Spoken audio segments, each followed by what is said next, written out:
ایک دن ابو بکر صدیق کی گھر والی نے میٹھا ہریرا میٹھا حلوہ بنا کر کے کھانے میں دے دیا تو فوراً طلب کیا گھر والی کو، یہ چربی کہاں سے آئی، یہ گھی کہاں سے آیا، یہ میٹھا کہاں سے آیا؟ مطلب یہ کہ باوجود 22 لاکھ مربع میل کا حکمراں ہوتے ہوئے میرے گھر میں اتنی طاقت کہاں سے آئی کہ میٹھا پک جائے؟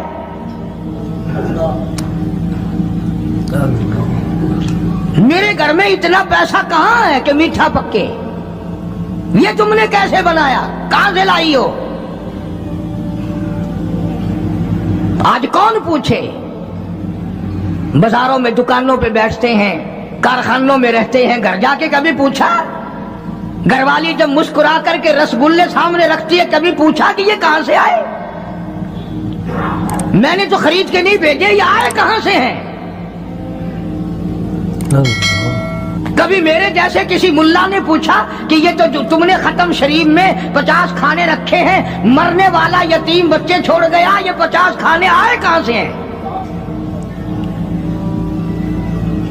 حالانکہ قرآن کہتا ہے ان الذین یأکلون اموال الیتامی ظلما انما یأکلون فی بطونہم نارا،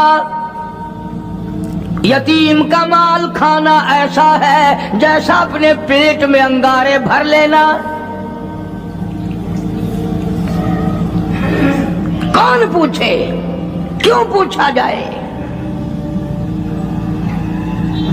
جناب ابو بکر صدیق رضی اللہ تعالیٰ عنہ نے فوراً گھر والی سے پوچھا، میں بادشاہ ٹھیک ہوں، امیر المؤمنین بھی ہوں، خلیفۃ المسلمین بھی ہوں، نبی کے مصلی پہ کھڑا ہو کر نماز پڑھاتا ہوں، مسلمانوں کا بادشاہ ہوں، پر میرے گھر میں میٹھا کھانا پکنے کی طاقت نہیں، کہاں سے آ گیا یہ؟ آج کل تو مزدور جہاں کام کرتا ہے 10 روپے کا کام کرتا ہے تو 20 روپے کا نقصان کر کے آتا ہے جان بوجھ کر۔ یہ حرام خوری نہیں؟ وہیں سے بچے پالنا، وہیں سے اپنا پیٹ پالنا اور وہیں مالک کا نقصان کرنا۔ پھر ساری دنیا کو شکایت ہے جی برکت نہیں رہی، رحمت نہیں رہی، سکون نہیں رہا، نئی نئی بیماریاں آ گئی۔ ارے جب پیٹ میں ہر وقت سور جائے گا تو حرام کے بیماریاں کیسے نہیں پیدا ہوں گی؟ کبھی اس کا حق پیٹ میں جا رہا ہے، کبھی اس کا حق گیا، کبھی اس کا مال گیا، کبھی یہ ہوا، سکون کیسے آئے گا؟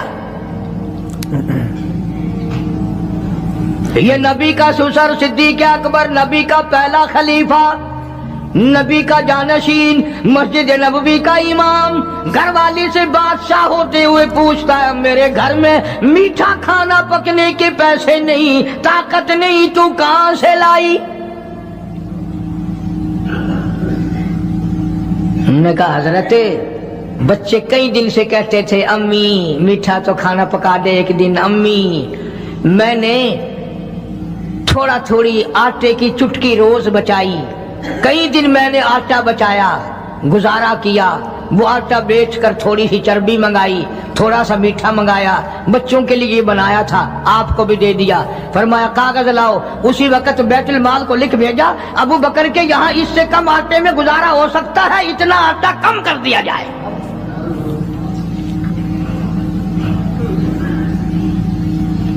تم کیا جانو ابو بکر کون ہے؟ کبھی کسی بوڑھی نے، کبھی کسی بہو نے، کبھی کسی نے دھی نے کہا کہ آؤ آج ابو بکر صدیق کی نیاز پکاتے ہیں۔ نظر اللہ نیاز حسین، نبی کے یار کا نام نہ لینا کبھی بھی۔ امام الانبیاء محبوب کبریا حضرت محمد مصطفیٰ صلی اللہ تعالی علیہ وسلم نے فرما دیا، او لوگوں، امت کے تمام لوگوں کا میں نے احسانات کا بدلہ چکا دیا، سب کے قرضے چکا دیے، سب کے لینے دینے میں نے برابر کر دیے، پر او میرے اللہ ابو بکر کے احسانات کا بدلہ تو دے سکتا ہے، میں نہیں دے سکتا۔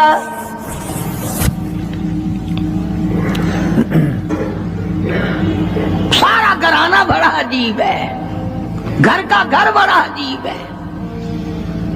ہجرت فرما کر تشریف لے گئے، नबी करीम सबका जो सल्लल्लाहु अलैहि वसल्लम की ज़ात अक़दस के साथ तशरीफ ले गए। सिद्दीक़ अकबर का वालिद जिंदा है, अबू कुहाफा बूढ़ा है, आंखों से नाबीना है, अभी ईमान नहीं लाया हिजरत वाली रात तक, बाद में लाया है। लाठी के सहारे घर आया, पता तो चल गया ना कि रात चला गया नबी के साथ मेरा बेटा, और आके पोतियों को कहने लगा, क्यों अस्मा जी दादा जान, मेरा तो अपना ख्याल ये है कोई टेडी, कोई पैसा, कोई कपड़ा, कोई गल्ला तुम्हारे लिए नहीं छोड़ के गया होगा। बावजूद काफिर होते हुए उस वक्त तक अबू बकर का वालिद मुसलमान नहीं, लेकिन जानता है कि मेरे बेटे को नबी की इतनी मोहब्बत है, वो इतना कुर्बान है, वो इतना परवाना है और इस कदर जानिसार है, कोई शय घर में नहीं छोड़ के गया होगा।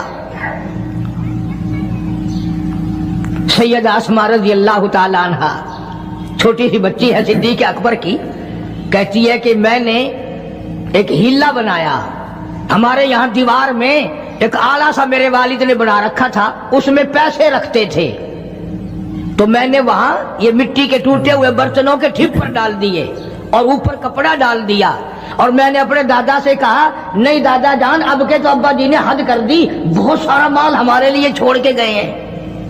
उन्होंने कहा, बेटी मेरा यकीन नहीं पड़ता, वो नबी के बगैर एक पैसा तो क्या, वो अपनी जान पीछे रखने को तैयार नहीं। उन्होंने कहा, नहीं दादा जरा आओ तो सही। कहती हैं कि मैंने अपने दादा का यूं हाथ पकड़ के, दिखता तो था नहीं, उस कपड़े के ऊपर ऊपर फेर दिया कि देखिए ये आला है ना, ये ताक झाला, ये सब भरा पड़ा है। ये कहने लगा, अच्छा अच्छा अच्छा, बहुत अच्छा किया, तुम्हारा गुजारा हो जाएगा, मुझे बड़ा फिक्र था, मुझे बहुत परेशानी थी, अब मैं बेफिक्रा हो गया कि तुम्हारे लिए तुम्हारा अब्बा खाने पीने के लिए तो छोड़ गया। सैयदा अस्मा कहती है, हालांकि जिस वक्त मैंने ये कार्रवाई करके दिखाई, हम 2 दिन के भूखे थे।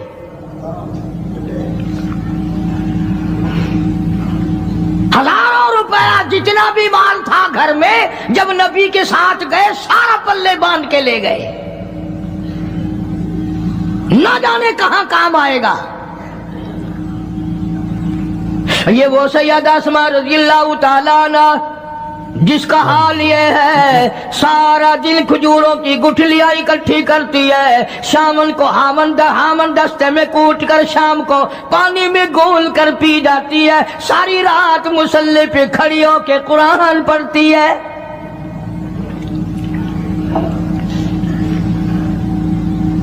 अजीब किस्म का घराना है सिद्दीक़ अकबर रज़ियल्लाहु ताला अन्हु का। गुर्बत नहीं थी, सारे का सारा कुर्बान करके गुर्बत बना दी। नहीं देखा आल को, नहीं देखा माल को, नहीं देखा अपनी जान को, सब कुछ कुर्बान कर दिया। इमामुल अंबिया महबूबे किब्रिया हजरत मोहम्मद मुस्तफा सल्लल्लाहु ताला अलैहि वसल्लम ने इस कदर रफाकत जोड़ी, इस कदर यारी बनाई कि कभी भी अलग नहीं हुए।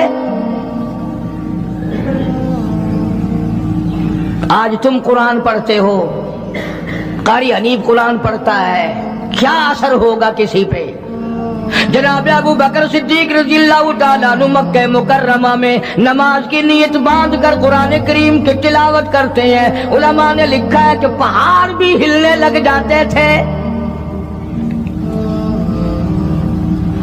और काफरों ने नबी पाक सबका जो सल्लल्लाहु अलैहि वसल्लम से शिकायत की कि अपने अबू बकर को कहो ये रात को कुरान जोर से ना पढ़े, हमारे बीवी बच्चों पे असर होता है, हमारे बच्चे मुसलमान बनने के लिए तैयार हो जाते हैं, हमारी औरतें कुरान सुनकर कुफर छोड़कर मुसलमान बनने को तैयार हो जाती हैं। अबू बकर से कहो ये आहिस्ता कुरान पढ़ा करे। यानी उसकी जुबान में इस कदर तासीर थी और इस कदर अल्लाह तबारक व तआला ने खौफ रखा था, जो सिद्दीक की जुबान से कुरान सुनता था मुसलमान बनने के लिए तैयार हो जाता था। आज हम कुरान पढ़ें, हदीस पढ़ें, कुछ भी पढ़ें, असर नहीं होता। कैसे हो? हमारे यहाँ दिलों में जगह हो, जब भी तो बात बने। इसलिए कुरान करीम का कल्ला बल राना अला कुलूबिहिम मा कानू यक्सिबून, گناہ کرتے کرتے حرام کھاتے کھاتے اس قدر دل کالے ہو گئے، اب قرآن کے لیے، دین کے لیے، ایمان کے لیے گنجائش کوئی نہیں، اندر گنجائش ختم ہو گئی، سارا دل بھر گیا۔ فرمایا کلا انہم عن ربہم یومئذ لمحجوبون، ہرگز ایسا نہیں جو لوگوں کا خیال ہے، دین ان کے خیالات پہ نہیں چل سکتا۔ جناب ابو بکر صدیق رضی اللہ تعالیٰ عنہ بیمار ہیں، آخری وقت قریب ہے، اللہ اللہ۔ سیدہ عائشہ صدیقہ رضی اللہ تعالیٰ عنہ کے ہاتھ میں نیا کپڑا دیکھا، بیٹی کے ہاتھ میں نیا کپڑا دیکھا، صدیق اکبر رضی اللہ تعالیٰ عنہ نے فرمایا بیٹی یہ کپڑا کیسا ہے؟ عرض کی ابا جان کفن کے ارادے سے منگوا لیا ہے، نہ جانے کس وقت ضرورت پڑ جائے گی، مجھے خطرہ ہے، اندیشہ ہے، آپ کا آخری وقت ہے، میں نے کفن کے لیے کپڑا منگا لیا ہے۔ اللہ اکبر، ناراض ہوئے، فرمایا عائشہ وعدہ کرو مجھ پر نیا کفن نہیں ڈالو گی۔ عائشہ یہ کپڑا جو تو نے کفن کے لیے منگایا مدینے کی کسی بیوہ کو دے دینا، سر پہ ڈال کے پردہ کر لے گی۔ عائشہ کسی یتیم کو دے دینا، وہ اپنا کرتا بنا لے گا، وہ غریب اپنا ننگ ڈھک لے گا، مجھے نئے کفن کی کوئی ضرورت نہیں۔ اللہ کے یہاں کفن نہیں دیکھے جاتے، اس کے یہاں تو اعمال دیکھے جاتے ہیں۔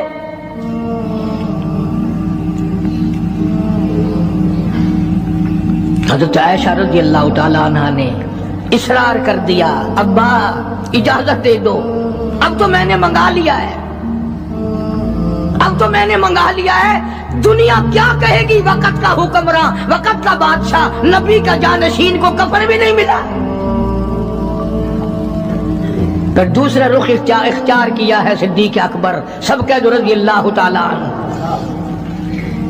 فرمایا عائشہ او میری بیٹی، نبی کریم صلی اللہ تعالی علیہ وسلم کا آخری وقت تیری گود میں آیا، تیرے سامنے آیا، تو نے آقا مدنی صلی اللہ علیہ وسلم کا آخری وقت دیکھا۔ حضرت عائشہ رونے لگی، ہاں میں نے دیکھا، سب کچھ مجھے معلوم ہے، پر عائشہ شہنشاہ کائنات کا کفن بتا۔ اس مدنی کریم صلی اللہ علیہ وسلم کا، دو جہان کے بادشاہ کا، یتیموں کے وارث کا، بیواؤں کے سہارے کا، دو جہان کے سردار، دو جہان کی رحمت حضرت محمد کریم صلی اللہ علیہ وسلم کا کفن بتا۔ حضرت عائشہ رونے لگی، عرض کی ابا جان جن کپڑوں میں سرکار اس دنیا سے تشریف لے گئے ان کپڑوں میں 12 پیوند تھے، 12 ٹاکیاں تھی۔ فرمایا عائشہ پھر تیرا کیا خیال ہے، میرا محبوب ٹاکیوں میں گیا ہو میں نئے پہن کے جاؤں؟ جن کپڑوں میں میری وفات ہو یہی میرے کفن میں استعمال کرنا، یہی کپڑے مجھے کفن میں دے دینا جو میرے جسم پہ ہیں، اس لیے کہ جب میں اپنے آقا سے ملوں گا تو شرمندگی نہ ہو۔ اور آج ذہن یہ ہے کہ میت کے کپڑے کو ہاتھ بھی نہ لگانا، پہننا تو درکنار، ہاتھ لگانے کو تیار نہیں، گھر میں رکھنے کو تیار نہیں، یوں لکڑی سے اٹھا کر پرے پرے پھینکتے ہیں، آگ لگاتے ہیں، نہلانے والے کو دے دیتے ہیں، وہ بھی نہیں پہنتا، یوں ہی گلیوں میں نالیوں میں پھینک جاتا ہے۔ نہ تیرا باپ مرا، جب تجھے نفرت ہے کپڑوں سے، مردہ نوانے والے کا وہ ماما لگتا ہے، وہ کیوں پہنے؟ عرض کرنے کا مقصد یہ کہ ان حضرات کی زندگی تو دیکھو، اور وفات شریف سے پہلے 2.5 برس جو وظیفہ لیا، جو تنخواہ لی سرکاری خزانے سے، خیبر کی زمین بیچ کر صدیق اکبر رضی اللہ تعالیٰ عنہ نے 2.5 برس کی تنخواہ کا حساب کر کے وہ ساری تنخواہ جو لی تھی بیت المال میں واپس داخل کر کے پھر دنیا سے رخصت ہوئے۔ جو تنخواہ لی تھی 2-2.5 سال میں وہ ساری کی ساری واپس کر دی جناب ابو بکر صدیق رضی اللہ تعالیٰ عنہ نے کہ میں مسلمانوں کا پیسہ کھا کے نہیں مرنا چاہتا، چاہے تنخواہ کے طور پر تھا، کل قیامت میں میرے لیے رکاوٹ نہ بن جائے۔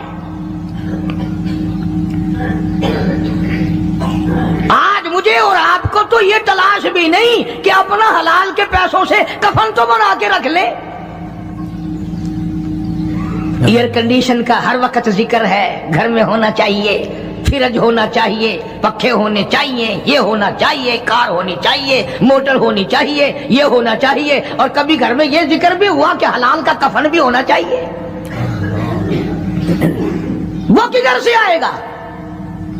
اس کے لیے کون انتظام کرے گا؟ کون ہم نے گھر میں پیدا کر رکھا ہے جو اس وقت یہ بات دیکھ کر کفن لائے گا؟ اس لیے قرآن کریم نے اعلان کر دیا، لوگوں اپنا سب کچھ پاک صاف بن کے دنیا سے جاؤ، اپنا بدن بھی پاک ہو، عمل بھی پاک ہو، پیٹ بھی پاک ہو، کفن بھی پاک ہو۔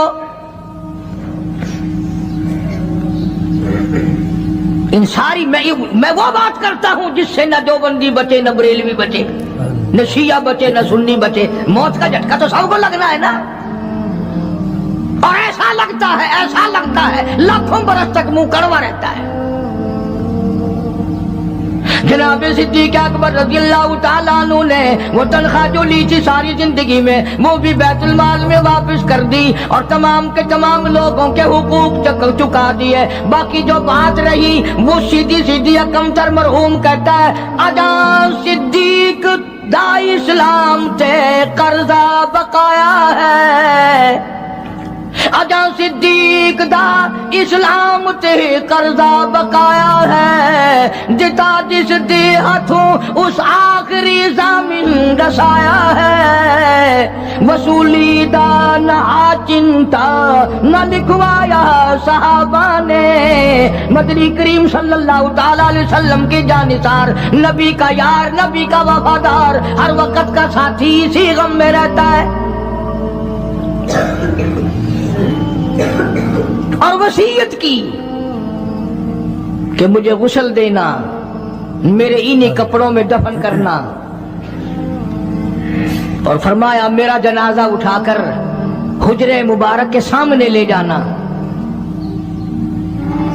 حجرے عائشہ کے سامنے لے جانا، توجہ کرنا، نیند نہ کرو۔ اور یوں فرمایا نبی پاک صلی اللہ علیہ وسلم کی جہاں قبر شریف ہے، حضور کا حجرہ ہے، روضہ ہے، دروازے پہ کھڑے ہو کر آواز لگانا، کالی کملی والے صدیق آ گیا ہے۔ فرمایا اگر اجازت ہو تو اندر دفن کرنا، اور اگر اجازت نہ ہو تو جنت البقیع میں لے جانا۔ علماء کہتے ہیں کہ جب میت کو جا کر کے روضہ اقدس صلی اللہ علیہ وسلم کے سامنے رکھا اور آواز لگائی تو دروازہ خود بخود کھل گیا، اور آواز آئی دیر نہ کرو، محبوب کو محبوب سے ملا دو۔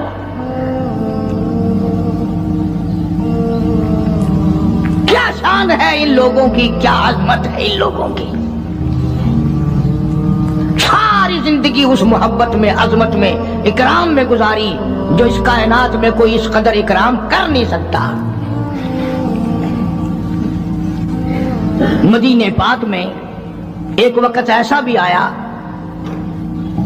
کہ دشمنوں نے مدینے کے گورنر کو گانٹھ لیا، اس کو رشوت دی، پیسے دیے، اور کہا کہ ہمیں اجازت ہونی چاہیے، ہم روضہ اقدس کو کھود کر ابو بکر صدیق اور فاروق اعظم کی لاشیں نکالنا چاہتے ہیں یہاں سے۔ چنانچہ حاکم وقت نے پیسے کھا کر اجازت دے دی۔ شمس الدین سراج ایک بزرگ ہے جو اس وقت مدینہ پاک یعنی روضے کے متولی ہیں، مسجد نبوی کے متولی ہیں، گنبد خضرا صلی اللہ علیہ وسلم کے محافظ اور نگہبان ہیں۔ وہ فرماتے ہیں کہ رات آدھی جب گزری تو کنڈی کھٹکی مسجد کی، میں نے کنڈی کھول دی تو مجھے حکم ملا کہ تم خاموش رہو، اگر آواز نکالو گے سر اتار دیا جائے گا۔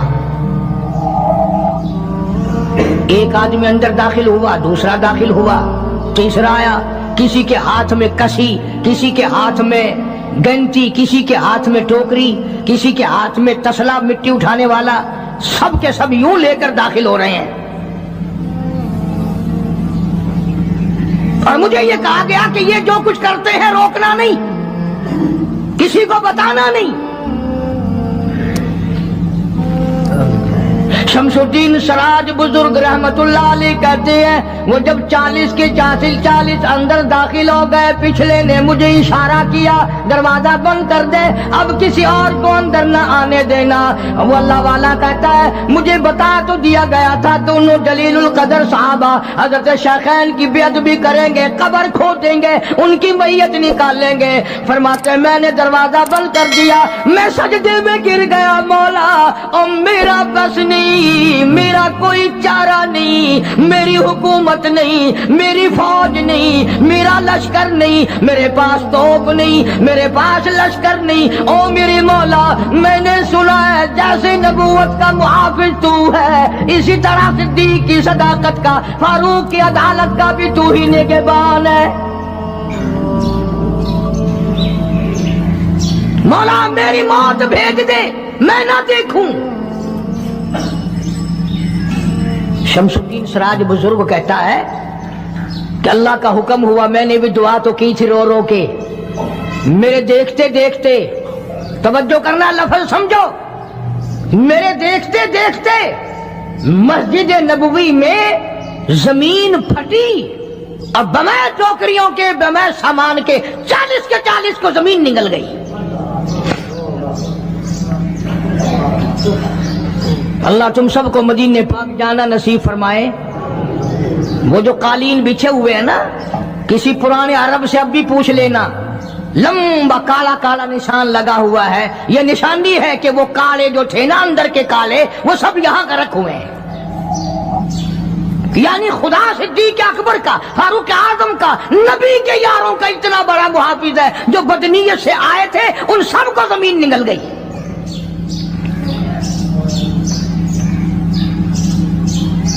एक अल्लाह वाला कहता है कि मैंने मदीने पाक में हाजिरी दी और हुजूर करीम सल्लल्लाहु अलैहि वसल्लम के रोज़े अक़दस पे सलाम पढ़ा, और मैं सिद्दीक के अकबर के मौजा शरीफ के सामने खड़ा होकर सलाम अर्ज कर रहा था, पढ़ रहा था। मैं जब वापस हटने लगा तो एक आदमी मुझे कहने लगा, आप कहां से आए हैं? उसने बताया कि मैं फलां जगह से आया हूं। कि आप बड़े नेक आदमी मालूम होते हैं, बड़ा अच्छा सलाम पढ़ रहे थे, तारीफ अच्छी कर रहे थे, मेरे यहां खाना खाने चलो। अल्लाह वाला कहता है कि मैं उसकी बातों में आ गया कि चल भाई, मदीने का आदमी है, मदीने का आदमी है, दावत कर रहा है, इनकार करूं तो सुन्नत के खिलाफ। उन्होंने कहा चल भाई, ले गया और वहां जाकर एक मकान में उस अल्लाह वाले को बंद करके, कोठली में उसको जंजीरों में बांध कर उसकी जुबान काट दी। तूने सिद्दीक की इतनी तारीफ क्यों की? और फिर छोड़ दिया कि जा सिद्दीक से ठीक करा के दिखा। वो फिर मस्जिद नबवी में आया, वो खुद बयान करता है कि मैं रोज़े अक़दस सल्लल्लाहु अलैहि वसल्लम के सामने खड़ा होकर रो पड़ा, काली कमली वाले तेरे यार की तारीफ की, मेरी जुबान कट गई। रियाजुल जन्ना में बैठ कर रोता रहा, दुआ करता रहा, और वो जो जुबान काट के अलग की थी वो भी उसके हाथ पे रख दी थी उस काटने वाले ने। कहता है कि मुझे थोड़ी सी नींद सी आ गई, गनूदगी सी तारी हो गई, तो मुझे फौरन हुजूर करीम सल्लल्लाहु अलैहि वसल्लम की ज़ियारत हुई, दीदार हुआ। फरमाया क्यों रोता है? ये कटी हुई जुबान मुझे पकड़ा, मैंने हजरत के हाथ पे रख दी, आपने मेरे मुंह में रखकर फूंक मार दी। फरमाया अल्लाह ठीक कर देगा। वो कहता है मेरी थोड़ी सी आंख खुली, जुबान बिल्कुल ठीक ठाक, मेरी बिल्कुल सही तंदुरुस्त मेरी जुबान हो गई। लगा मुझे तो और भी ज्यादा लुत्फ आने लगा। अब मैं हर वक्त कभी सिद्दीक अकबर के दरवाजे पे खड़ा हूँ, कभी फारूक आजम के मौजा शरीफ के सामने खड़ा हूँ, कभी हुजूर करीम सल्लल्लाहु अलैहि वसल्लम के सामने खड़ा हूँ। एक और आदमी आया और कहने लगा कि आप बड़े नेक आदमी मालूम होते हैं, میرے یہاں کھانا کھانے چلو برکت ہو جائے گی آپ کے قدموں سے, آپ کی دعا سے. وہ اللہ والا کہتا ہے کہ میں نے تو سوچا کہ وہی ہوگا تو ٹھیک ہے, پھر کٹواؤں گا صدیق کے نام پر زبان, پھر کٹاؤں گا, پھر مزہ آئے گا. نہ میں اس کے ساتھ چلا گیا. جس وقت مجھے اس مکان میں, وہ اسی مکان میں لے کے گیا, میں سمجھ گیا کہ آج پھر وہی وقت آ گیا. لیکن مجھے وہ مکان میں کھڑا کر کے کہنے لگا, کیا پہلے بھی آپ اس مکان میں تشریف لائے ہیں؟ کہ جی ہاں. کہ میرے والد لائے تھے آپ کو؟ کہ جی ہاں. کہ ذرا دعا کر دو, ان کا حال اسی دن سے بدل گیا تھا. یوں لکھا کتابوں میں, اس نے وہی کمرہ حجرہ کھولا جس میں زبان کاٹی تھی, اور اس اللہ والے کو بیٹے نے دکھایا کہ اس کی اسی دن سے سور کی شکل بنی ہوئی ہے. زنجیروں میں باندھ رکھا میں نے, اندر ہی اندر میری بدنامگی ہوگی. اللہ والے زبان تیری کاٹی, باپ میرا تباہ ہو گیا. میں یہ کہتا ہوں کہ آپ لوگ بیوار سے سمجھتے ہیں ان کو. جو چاہتا ہے وہ صدیق کو بکواس کرتا ہے, جو چاہتا ہے وہ فاروق کو بکواس کرتا ہے, اور یہ بیوار سے نہیں, ان کے وارث نے تو ان کو اپنے پاس ہی سلایا ہوا ہے, اپنے ساتھ رکھا ہوا ہے. اس لیے قرآن کریم نے اعلان کرتے ہوئے فرما دیا, اولئک ھم الصدیقون. یہ وہ صدیق اکبر ہے, یہ وہ اللہ والا ہے جس کو نبی سے بڑا پیار ہے, نبی کو اس سے بڑا پیار ہے, پروردگار عالم کو بھی اس سے بڑا پیار ہے. اس نے اپنا سب کچھ میرے محبوب کی ذات گرامی پہ قربان کر دیا. عزت کو عزت نہ سمجھا, سرداری کو سرداری نہ سمجھا, تمام کا تمام اپنا کردار کیا, اعمال کیا, اقوال کیا, افعال کیا, مال کیا, اولاد کیا, تمام کا تمام آقا کی ذات پہ قربان کر دیا.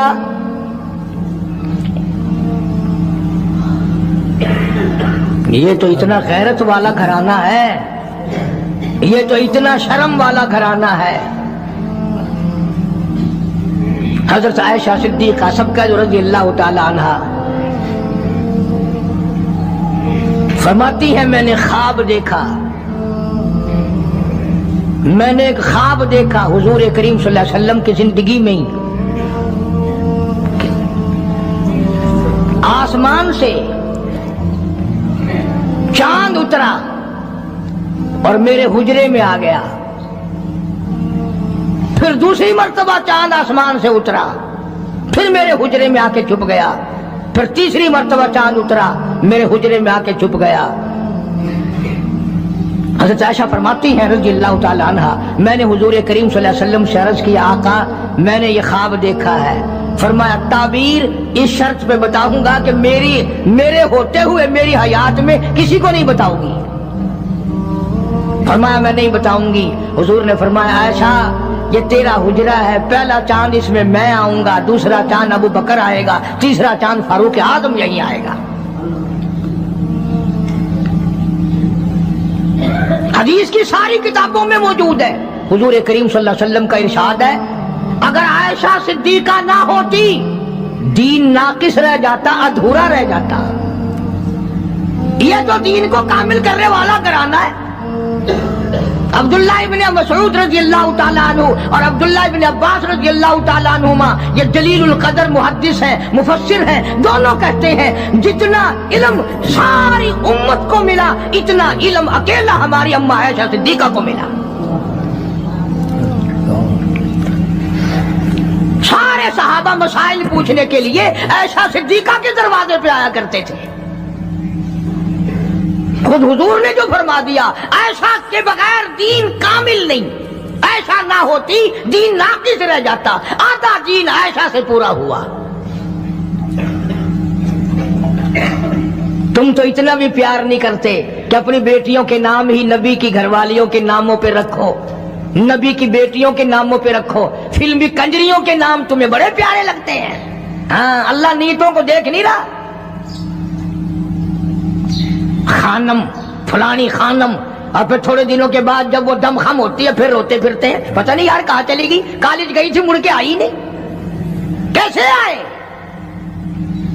ये जो जुलूस बलूस निकालती फिरती है ना, इनमें एक भी मुसलमान घर की औरत नहीं है। तहकीक करके देखो, या यहूदियों की नस्ल मिलेगी या ईसाइयों की नस्ल मिलेगी।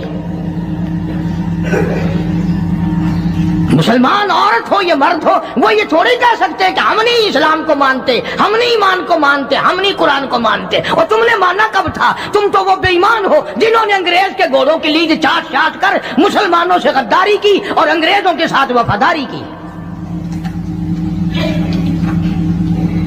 ये जो तुम्हें बड़े बड़े नजर आते हैं ना, बंगले के जागीर कोठियां, ये सारे मुसलमान और कुरान के गद्दार हैं। सहाबा इकराम की जिंदगी देखो कि जो तनख्वाह मामूली सी ली, इतनी ली कि जिसमें मीठा दलिया भी ना पक सके, वो भी वापस बैतुल माल में दाखिल करके दुनिया से रुखसत हुए। ये तो ऐसे तकवे के मालिक थे सहाबा इकराम। तो सैयदना फारूक आजम सबका जो रज़ी अल्लाह ताला अन्हु, यूं पोता पास खड़ा है, हजरत उमर का पोता, आवाज जो दी पोते को तो ऐसा बोला जैसे बच्चे के मुंह में कोई चीज हो। दादा ने पूछा, बेटा मुंह में क्या है? अखे दादा पैसा। लगा पैसा कहां से ले आया? कि अबू मूसा अशरी ने दिया, रज़ी अल्लाह ताला अन्हु सहाबी है, बैतुल माल का मुहाफिज खजानची समझो। क्या अबू मूसा ने दिया? देखी निकाल कर चुवन्नी थी। अब बताओ क्या गजब हो गया इसमें, क्या तूफान टूट गया था, क्या आसमान टूट गया था। अगर तनख्वाह खजाने के मुहाफिज ने, खजाने वाले ने अमीरुल मोमिनीन के पोते के हाथ पे चुन्नी रख दी तो क्या हो गया? फारूक आजम ने अबू मूसा अशरी को तलब किया है, बुलाया है, फरमाया ये 4 अन्य कहां से लाया था? ये 4 अन्य कहां से लाया था? उन्होंने कहा जी खजाने की कोठड़ी में झाड़ू दी थी, कूड़ा कबाड़ मिट्टी जो बाहर निकाली उसमें से ये दिरहम चुन्नी निकल आई। बच्चा मेरे पास खड़ा था, मैंने हाथ पे रख दिया कि कोई शय खा लेगा, कोई चीज लेके खा लेगा, बच्चा है। तेरे वर्गा हुंदा ना तो चाट मारे, अच्छा मेरे बाल को चुन्नी दे नहीं आई, बेया खजाना सारा तेरे प्यू दे। फारूक फरमाते दुर्रा उठा के लाओ। अबू मूसा अगर तू नबी का चहेता सहाबी ना होता, कोड़े मार मार कर तेरा चेहरा बिगाड़ देता। और कौम के खजाने की चुन्नी देने के लिए तुझे मेरा ही पोता मिला, सरकारी खजाने की चुन्नी देने के लिए तुझे मेरा ही पोता मिला। क्यों तूने ऐसा किया है? आज जिन पर तुम दफ्तरों में बैठकर कुर्सियों पे यूं चौड़े होकर बातें करते हैं, सहाबा के जमाने में यूं हुआ, सहाबा के जमाने में यूं हुआ। और ये तो वो लोग थे जिनके बारे में खुदा कहता है रज़ी अल्लाहु अन्हुम व रज़ू अन, ये मेरे हैं मैं इनका हूं, तुम अपना फिक्र करो। अल्लाह पाक की करोड़ा रहमतें नाजिल हो सिद्दीक अकबर के मजार पे, फारूक आजम के मजार पे और सारे सहाबा के मजारात पर। ये बड़े ऊंची शान और ऊंची अजमतों वाले लोग थे। ये तो ये रहे, इनके गुलामों ने कमाल कर दिया, इनके मानने वालों ने हद कर दी। मौलाना जाफर थनेसरी रहमतुल्लाह अलैह लिखते हैं, जो अंग्रेज के मुकाबले में लड़े, कि मेरा मकान भी अंग्रेजों ने छीन लिया, मेरे छोटे छोटे बच्चों को गले से पकड़कर बाहर फेंक दिया, मेरी जमीन कुरक कर ली और मेरे पैरों में 20 शेर लोहा डाल दिया, और अंबाले से लेकर लाहौर तक घोड़ों को मारने वाली चाबुक मार मार के लाहौर लाया गया। इसके बाद फरमाते हैं कि हमें हुक्म मिला कि जाफर थनेसरी को फांसी दी जाएगी। फरमाते हैं जिस दिन वो वक्त आया, मैंने रात को अपने ही पलाज में इलाके में जेल खाने में जो दरख्त पत्ते खड़े थे, मैंने रात को पत्ते चबा कर रोजे की नियत कर ली, कल मुझे फांसी आएगी, मैं अपने अल्लाह की हुजूर में रोजादार होके जाना चाहता हूँ।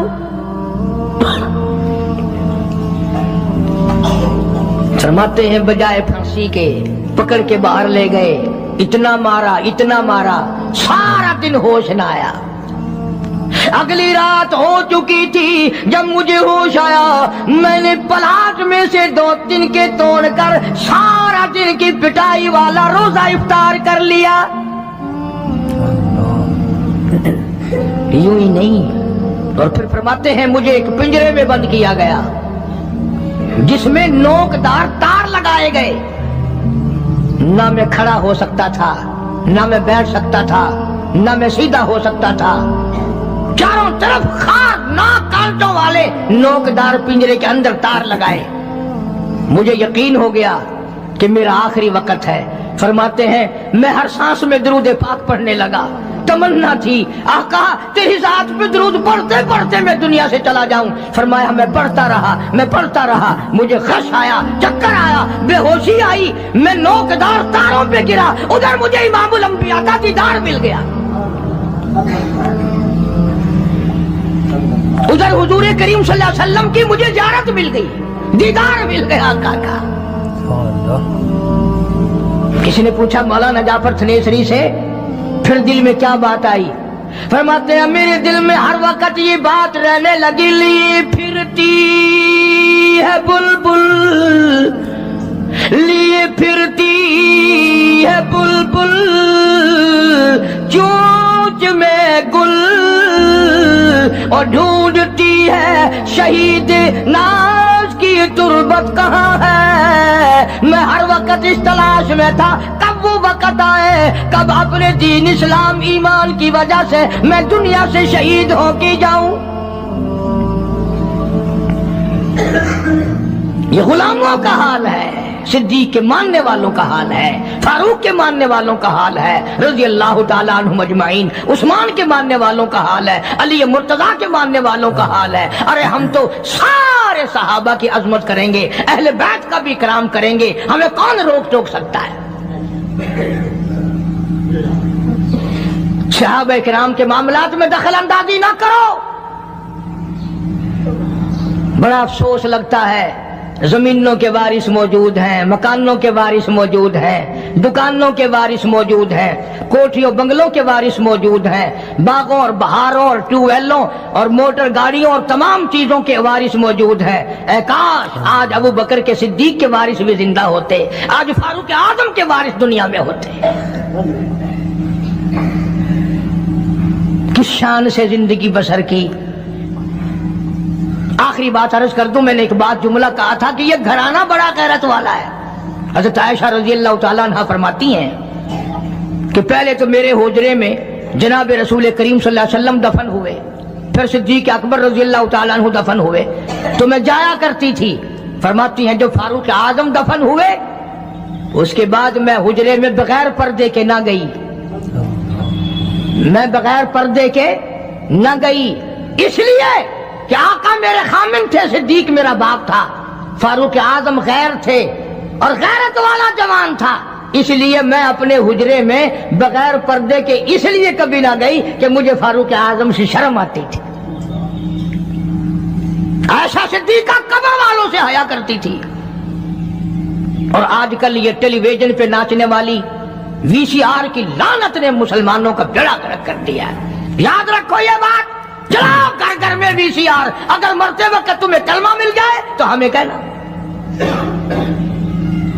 तुमने खुद अपने घरों में बदमाशी फैला दी, लानत फैला दी। अल्लाह तबारक व तआला की सारा दिन कंजरियों की आवाज आती है, लानत बरसती है। कुरान पढ़ते हुए फांसी लगती है, दुरूद पाक पढ़ते हुए तुम्हें नाग लड़ता है। नमाज घर का घर नहीं पढ़ता, गाना बजाना बदमाशी हरामखोरी ये मुसलमानों के घर है। आज अगर कोई मुसलमान हुक्मरान होता फिर पता चलता कि इस्लाम क्या होता है और ईमान क्या होता है। ये तो शुक्र करो, जैसी रूह वैसे ही फरिश्ते, हाँ जैसे हम हैं ऐसे ही हमारे हुक्मरान।